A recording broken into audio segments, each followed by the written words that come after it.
ജീവിതകാലം മുഴുവനും സമ്പാദിച്ച് ബാങ്കിൽ നിന്ന് പലിശയ്ക്ക് പൈസ എടുത്ത് ഒരു വീട് വെച്ച് ജീവിക്കുന്നത് ഒരു വേസ്റ്റായ ഒരു കാര്യം എന്നാണ് ഞാൻ ചിന്തിക്കുന്നത്. കാരണം നമ്മുടെ ജീവിതത്തിൽ അത്രയും നമ്മൾ ഇതുവരെ സമ്പാദിച്ച എല്ലാ ഫണ്ടും കൊണ്ട് ഒരു വീടിന് കൊണ്ട് ഇൻവെസ്റ്റ് ചെയ്യുക എന്ന് പറയുന്നത് എന്റെ ചിന്തയിൽ അത് ഒരു മണ്ടത്തരമാണ് ചെയ്യുന്നത് മൊത്തം. നമ്മുടെ നാട്ടിലുള്ളവർ ജീവിക്കുന്നത് തന്നെ പൈസ സമ്പാദിച്ച് ഒരു ഫ്ലാറ്റ് മേടിക്കണം, വീട് വെക്കണം എന്ന് ചിന്തിച്ചിട്ടായിരിക്കും.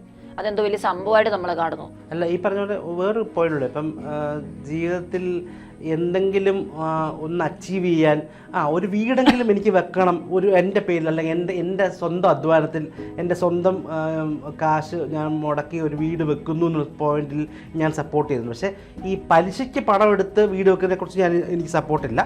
ഒരു വലിയ അയാൾക്ക് താങ്ങാൻ പറ്റുന്ന ഒരു നിലവിൽ അയാൾക്ക് താങ്ങാൻ പറ്റുന്ന ഒരു സിറ്റുവേഷനിൽ ഒരു വീട് വെക്കുന്നതിൽ ഞാൻ സപ്പോർട്ടുണ്ട്. കാരണം അയാളുടേതായിട്ട് ആ ഭൂമിയിൽ നമ്മൾ എന്തെങ്കിലും സിഗ്നേച്ചർ ഇടുന്നത് നമ്മൾക്ക് തലമുറയ്ക്ക് ഓൾറെഡി ആളുകൾ പറഞ്ഞു വെച്ചിരിക്കുന്നത്. അതായത് ഇപ്പോൾ നമ്മളൊരു വിവാഹം കഴിക്കാൻ വേണ്ടി ചെല്ലുമ്പോൾ ആ ചെറുക്കന് സ്വന്തമായി 5 സെന്റ് സ്ഥലമുണ്ട്, ആ ചെറുക്കൻ 5 സെന്റ് വീടുണ്ടെന്ന് പറയുന്നത് ഭയങ്കര പ്രിവിലേജാണ്. ആ ചെറുക്കനെ സംബന്ധിച്ചിട്ടും ആ പെണ്ണിന്റെ വീട്ടുകാർക്ക് സംബന്ധിച്ച് അല്ലെങ്കിൽ ആ പെൺകുട്ടിക്കാണെങ്കിൽ ഇത് ഭയങ്കര പ്രിവിലേജ് സാധനമാണ്. ആക്ച്വലി നമ്മൾ അതിന്റെ പുറകിലൊരു സാമ്പത്തിക ബാധ്യതയെ പറ്റി ചിന്തിക്കുന്നില്ല, ആ ഒരു വ്യക്തിയുടെ ഹാപ്പിനെസിനെ പറ്റി ചിന്തിക്കുന്നില്ല. ആക്ച്വലി നമ്മളെപ്പോഴും ഇത് കൊടുക്കേണ്ടത് നമ്മുടെ ഹാപ്പിനെസ് അല്ലെങ്കിൽ നമ്മുടെ സന്തോഷത്തിനാണ്. അതില്ലെങ്കിൽ നമ്മൾ വലിയൊരു വീട് വെച്ചിട്ട് കാര്യമില്ല. പക്ഷേ ഇത് പറയുമ്പോൾ തന്നെ നമുക്ക് ഇപ്പോൾ കമന്റ് വരാനുള്ള സാധ്യതയുണ്ട്. കാരണം വീടില്ലാത്തവന് അതിന്റെ വേദന മനസ്സിലാവുന്നുണ്ട്. അത് വ്യക്തമായി മനസ്സിലാക്കിക്കൊണ്ട് തന്നെ പറയുന്നത് മനസ്സിലായോ? അതായത് നമ്മുടെ ജീവിതത്തിൽ വലിയ ഇൻവെസ്റ്റ്മെന്റ്, ഇപ്പോൾ നമ്മൾ വലിയൊരു വീട് വെച്ചു, നമ്മൾ ഇതുവരെ ഉണ്ടാക്കി കുറേ പൈസ ഗൾഫിൽ പോയി ഉണ്ടാക്കിയ പൈസ അല്ലെങ്കിൽ നമ്മുടെ നാട്ടിൽ നിന്ന് കടം വാങ്ങിച്ച പൈസ കൂടി വീട് വെച്ച് നമുക്ക് അതിനകത്ത് സമാധാനമായിട്ട് ജീവിക്കാൻ പറ്റില്ല. ഞാൻ പറയട്ടെ, അത്രയും വലിയ വീടൊന്നും വെക്കേണ്ട ആവശ്യമൊന്നുമില്ല. വളരെ ഒരു ചെറിയ ഇപ്പോഴത്തെ അണുകുടുംബല്ലേ, ഒരു ചെറിയ ഫാമിലിക്ക് താമസിക്കാൻ ഒരു ചെറിയ വീട് വെച്ച് ഈ പൈസ കൊണ്ട് നമ്മൾ ബാങ്കിൽ ഇൻവെസ്റ്റ് ചെയ്ത് അത് കുറച്ച് യാത്രയൊക്കെ ചെയ്ത് നമ്മുടെ കുഞ്ഞുങ്ങൾക്ക് പഠിക്കാനുള്ള പൈസ, അല്ലെങ്കിൽ നമ്മളെ തന്നെ നമുക്കൊന്ന് എക്സ്റ്റാബ്ലിഷ് ചെയ്യാൻ പറ്റുന്ന കാര്യങ്ങൾ, അല്ലെങ്കിൽ നമുക്ക് കൂടുതൽ പഠിക്കാനോ അല്ലെങ്കിൽ എന്താ കാര്യം. ഇപ്പം നമ്മുടെ അച്ഛനമ്മയെ പോലും അവരെ പഠിപ്പിക്കുന്ന കാര്യത്തെ പറ്റി നമ്മൾ ചിന്തിക്കാറില്ല. അല്ലെങ്കിൽ അവർക്ക് അടുത്തൊരു അവർ ഇത്രയും വർഷം ഒരു വീട്ടിലിരുന്നാൽ അച്ഛൻ പോയി ഒരു കോഴ്സ് എടുക്കുക, അല്ലെങ്കിൽ പഠിക്കുക, അല്ലെങ്കിൽ എന്തൊരു കാര്യങ്ങൾ ചെയ്യുക, അല്ലെങ്കിൽ ഒരു യാത്ര ചെയ്തിട്ടോ എന്ന് പറഞ്ഞ് നമുക്കൊരു ഫണ്ട് കൊടുക്കാൻ നമ്മുടെ മക്കളുടെ കയ്യിൽ പൈസ ഇല്ല. എന്തുകൊണ്ടാന്ന് പറഞ്ഞു കഴിഞ്ഞാൽ നമ്മളെപ്പോഴും സമൂഹം കൽപ്പിച്ചു തന്നിരിക്കുന്ന ഒരു പ്രിവിലേജ് ഉണ്ട്. ഞാൻ ഈ പോയിന്റ് കംപ്ലീറ്റ് ചെയ്തത്, കാറ്, മറ്റു കാര്യങ്ങൾ, സ്വർണം അല്ലെങ്കിൽ ബാങ്ക് ഡെപ്പോസിറ്റ്, അപ്പോഴും നമ്മൾ ചിന്തിക്കുന്നില്ല നമ്മുടെ അച്ഛനും അമ്മയ്ക്കോ അല്ലെങ്കിൽ നമ്മുടെ സഹോദരങ്ങൾക്കോ അല്ലെങ്കിൽ നമ്മുടെ ഒരു പാർട്ണർക്കോ അവരുടെ ലൈഫിൽ ഇനി അടുത്ത കാര്യങ്ങൾ ചെയ്യാനുണ്ട്, അതിന് വേണ്ടി നമുക്കിത് ഇൻവെസ്റ്റ് ചെയ്യാം. കാറോ അല്ലെങ്കിൽ വീടോ ഇതിന് വേണ്ടിയിട്ടല്ല ഇൻവെസ്റ്റ് ചെയ്യേണ്ടത്. കാരണം നമ്മൾ ആ ഇൻവെസ്റ്റ് ചെയ്യാന്ന് പറയുന്നത് ബൈ പ്രോഡക്റ്റ് ആയിട്ട് നമുക്ക് പണം കിട്ടുന്ന കാര്യമാണ്.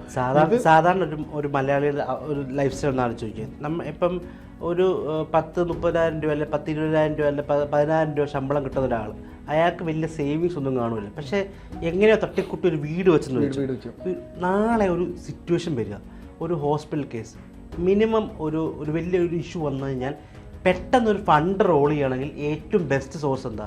ഈ വീടും സ്ഥലവും വയ്ക്കുക. പെട്ടെന്ന് അത്ര ഒരു എമൗണ്ട് റോൾ ചെയ്യാൻ ഒരു മലയാളിക്ക് ഒരു മനുഷ്യന് പറ്റത്തില്ല.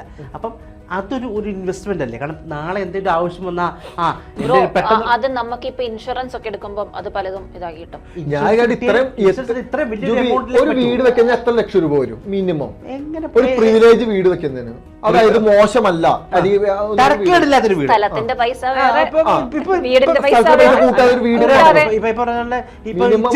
ചെറിയ 10-15 അത് സാധാരണ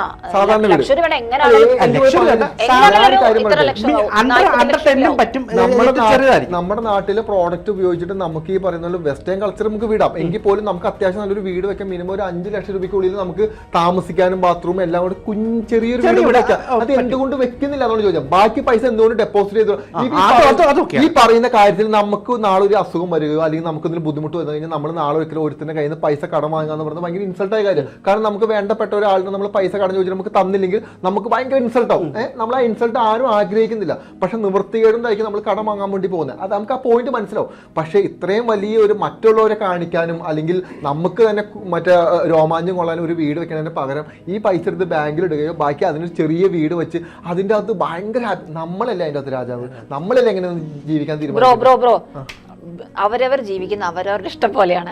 ഇപ്പൊ നിനക്ക് താല്പര്യം അതുപോലൊരു 5 ലക്ഷം അല്ലെങ്കിൽ 10 ലക്ഷത്തിനുള്ളിൽ പറ്റുന്ന ഒരു വീട് വെച്ച് താമസിക്കാനായിരിക്കും.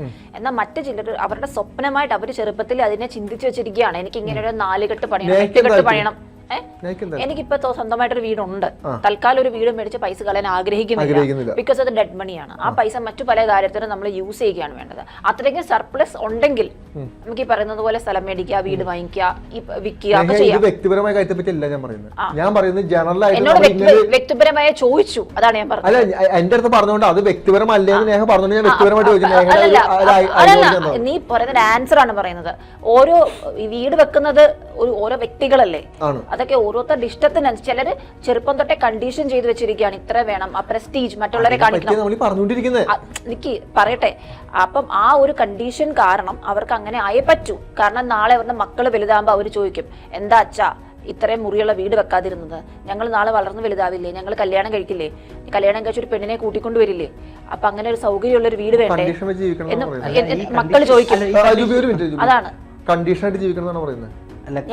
ഞാൻ അതല്ല വ്യക്തിപരമായ കണ്ടീഷൻ വെച്ച് ജീവിക്കാനാണോ പറയുന്നത്?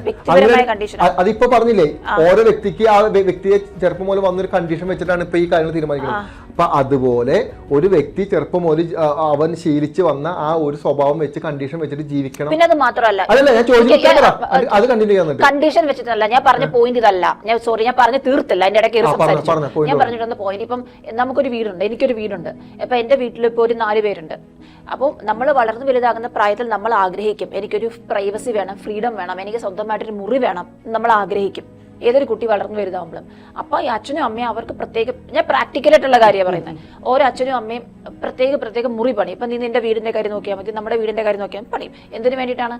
ആ കുട്ടിക്ക് ആ പ്രൈവസി കൊടുത്ത് വളർത്താൻ. അങ്ങനെയാണ് ഇവിടെ നമ്മുടെ നാട്ടിൽ വളർന്നു പോകുന്നത്. അപ്പൊ അതുകൊണ്ട് തന്നെയാണ് പറഞ്ഞത്. കണ്ടിന്യൂ ചെയ്തോട്ടെ. കണ്ടീഷൻ വെച്ച് ജീവിക്കണം എന്ന് പറഞ്ഞല്ലോ, എല്ലാവരും വളർന്നു വരും. എനിക്ക് മനസ്സിലായി, ഇതിന്റെ ചോദ്യം മനസ്സിലായില്ല. ഞാൻ പറഞ്ഞ പോയിന്റ് അതല്ല, ഞാൻ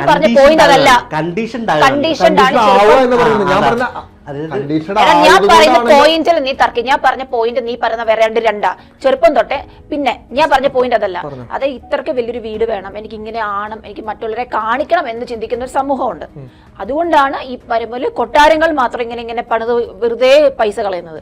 അപ്പൊ അങ്ങനെയുള്ള വീടുകൾ റിസോർട്ടാക്കി മാറ്റുക എന്നാണ് എനിക്ക് പറയാനുള്ളത്. പോയിന്റ് ജൂബിക്ക് എന്താ മനസ്സിലായി? നമ്മൾ ചെറുപ്പം മുതൽ നമ്മൾ ഇങ്ങനെ വീട് വെക്കണം, അതൊരു വ്യക്തി താല്പര്യമാണെന്നാണ് പറയുന്നത്. അത് ഞാൻ ജനറലൈസ് പറഞ്ഞൊരു കാര്യമില്ലെന്ന് പറയാം. അപ്പൊ നേഹ ആ ഒരു പോയിന്റ്, ഇപ്പൊ നമ്മൾ സംസാരിക്കുന്ന പോയിന്റ് എന്താ, അത് കണ്ടീഷൻ ആണെന്ന് നമ്മൾ പറഞ്ഞിട്ട് തന്നെയാണ് നമ്മൾ ഈ പോയിന്റ് സംസാരിക്കുന്നത്. അപ്പൊ നേഹ പറയുന്നത് അത് വ്യക്തി താല്പര്യമാണ്, അത് ഓരോരുത്തരും ഇഷ്ടമാണ്. ഇഷ്ടമല്ല എന്നല്ല പറയുന്നത്, അത് ഓരോരുത്തർ ഇഷ്ടമാണ്. ഇപ്പം മലയാളികൾക്കുടെ ഏറ്റവും വലിയ ഡ്രീമായിട്ട് അവർ കൊണ്ടു നടക്കുന്ന ഒരു വീട് പണിയാന്നുള്ളത് അത് തന്നെയാണ്. പക്ഷെ ഈ പറഞ്ഞ ഞാൻ പറഞ്ഞത് അത് അവർ ചേഞ്ച് ഉണ്ട്. ഇപ്പം ഈ പറഞ്ഞ പോലെ ഇപ്പം മിനിമൽ ബഡ്ജറ്റിൽ വീട് പണിയുന്ന സംഭവങ്ങളുണ്ട്. അതായത് ഇപ്പം 3 സെന്റിൽ 10 ലക്ഷം രൂപയ്ക്ക് താഴെ ചെറിയ വീട്, പക്ഷെ കാണാൻ രസകരമായിട്ടുള്ള നല്ല രസമുള്ള വീടുകളുണ്ട്. അങ്ങനത്തെ വീടുകൾ പണിയുന്നുണ്ട്. പക്ഷെ ഇതൊക്കെ പറയുമ്പോഴും മറ്റുള്ളവരെ കാണിക്കാനാണോ വീട് പണിയേണ്ടത്, നമ്മുടെ ആവശ്യത്തിനാണ് വീട് പണിയുന്നത്? മറ്റുള്ളവരെ കാണിക്കാനല്ലേ ശരിക്കും വീട് പണിയുന്നത്? അങ്ങനല്ലേ? അല്ല, അതാണ് ഞാൻ ചോദിക്കുന്നത്. ഈ 10 ലക്ഷം തൊട്ട് 50 ലക്ഷം 1 കോടി രൂപയുടെ ഇടയിൽ വീട് പണിയുടെ ആവശ്യകത എന്താണെന്ന് ചോദിക്കുന്നത്. മനസ്സിലായോ? കാരണം ഇപ്പൊ ഒരു 3-4 പേരുള്ളണെങ്കിൽ നമുക്ക് വളരെ മനോഹരമായി ചെറിയ വീട് വാങ്ങിച്ചിട്ട് നമുക്ക് വെക്കാം. സ്ഥലം നമുക്ക് ഇൻവെസ്റ്റ്മെന്റ് ഓക്കെ. പക്ഷെ ഞാൻ പറയട്ടെ, ആ പൈസ എടുത്തിട്ട് നമുക്ക് ബാങ്കിൽ ഇടുകയോ മറ്റെന്തെങ്കിലും കാര്യങ്ങൾക്ക് വേണ്ടി ഉപയോഗിച്ചാൽ ബെറ്റർ അല്ലേ എന്ന് ഞാൻ ചോദിക്കുന്നത്. അത് എന്റെ കാര്യമല്ല, ഞാൻ മൊത്തത്തിലാണ് പറയുന്നത്. അങ്ങനെ ചെയ്യുന്നതല്ലേ ഏറ്റവും ബെറ്റർ. കാരണം നമ്മളിപ്പോ ജൂബി പറഞ്ഞൊരു പോയിന്റ് ഇല്ലേ, നമുക്കൊരു ബുദ്ധിമുട്ട് വരുമ്പോൾ നമ്മൾ ആദ്യം ചെയ്യുന്ന സ്ഥലം വീടും പണയം വെക്കുന്നതായിരിക്കും. ബാങ്കിന്റെ പലിശ അറിയാലോ, 1 വർഷം മുടങ്ങിയുള്ള ബുദ്ധിമുട്ട് അറിയാലോ. നാളെ ഒരിക്കലും നമ്മൾ ഒരു വീടില്ലാത്തവനെ സംബന്ധിച്ച് ഒരു വാടക വീട്ടിൽ താമസിക്കാന്ന് പറഞ്ഞാൽ വലിയ ബുദ്ധിമുട്ടുള്ള കാര്യമല്ല. അവന്റെ ജീവിതം അതാണ്. പക്ഷെ വീടുള്ളവൻ ആ വീട് പണയം വെച്ച് അത് ജപ്തി ചെയ്ത് ബാങ്കുകാർ കൊണ്ടുപോയി ഒരു വാടക വീട്ടിൽ താമസിക്കുന്നതിന്റെ മാനസികാവസ്ഥ വേറെയാണ്. കാരണം ഭയങ്കര ബുദ്ധിമുട്ടായിരിക്കും. കാരണം നമുക്കൊരു വീടുണ്ടായി അതെല്ലാം നഷ്ടപ്പെട്ടു, നമ്മുടെ മാനസികാവസ്ഥ നമുക്ക് വളരെ മോശമായിരിക്കും. അപ്പോൾ അത്തരത്തിലുള്ള സ്റ്റേജിലോട്ട് കടക്കണ്ട. ഈ പറയുന്ന, അതായത് എനിക്ക് തോന്നുന്നില്ല വീട് എന്ന് പറയുന്ന ഒരു ഇൻവെസ്റ്റ്മെന്റ് അല്ല. നമ്മളെ സംബന്ധിച്ചിട്ട് നമുക്ക് ഞാൻ ചിന്തിക്കുന്നത്, എനിക്കറിയാം അത് ഒരു പക്ഷേ വളരെ തെറ്റായ ഒരു സ്റ്റേറ്റ്മെന്റ് ഞാൻ ചിന്തിക്കുന്നത്. എന്നെ സംബന്ധിച്ച് എൻ്റെ ആഗ്രഹം എന്താണെന്ന് പറഞ്ഞാൽ, പേഴ്സണലായിട്ട് പറയുന്നത്, എനിക്കൊരു വീട് വെച്ച് താമസിക്കാൻ ഒരു ആഗ്രഹം എനിക്കില്ല.